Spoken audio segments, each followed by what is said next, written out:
All right, ladies and gentlemen, welcome to another exciting edition of How Do I Do This Anyways? What we're doing right now is we're going to put this rectangular pattern for VEX equipment into a piece of plywood for you to laser cut. So let's go ahead and get started. Is it going to be quick? Yeah, stop laughing at me. I can't find my video from before.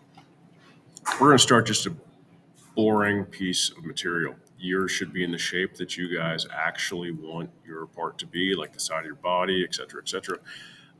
I'm just going to make a 12-inch by 6-inch piece of equipment or material, extruded to be a 1/4 inch thick to simulate my plywood. Okay. Now I'm going to go ahead and start a pattern, and I'm going to put my first hole here.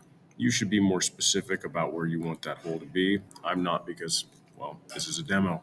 The holes are 3/16 squares. So type 3/16, tab 3/16, enter. That gives me that nice little thing. I'm going to go ahead and extrude that because it's easier to make a pattern out of a feature than a sketch. All right, cool. I got my through hole. It looks like a through hole. Now I'm going to go ahead and come up here to my pattern tool, and I'm going to select my feature. Okay, and now I'm going to say what direction I want it to go in. And I'm going to say this X direction first. Now you see how this arrow pops up? We want to click here to flip it. And you see the preview? Now you need to tell it how many you want. I don't know. Let's just do 10. And you need to tell the spacing. These things are 1/2 inch apart. So it is 1/2 inch from the start of one to the start of the next. So that gives you that direction. Direction 2 to get it the other direction also. Let's see here. 5. Delete.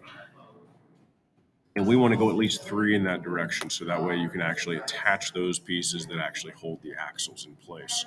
Okay. Now I'm going to click OK, and now I got my pattern. Okay. So now to double check to make sure this actually is correct, grab my measure tool.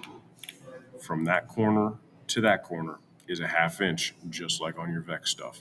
From that corner to that corner is a 1/2 inch, just like on your VEX stuff. So that is your rectangular pattern. Hopefully this helps you out. Do what you need to in order to customize your parts and get them to work with the VEX equipment if you need to.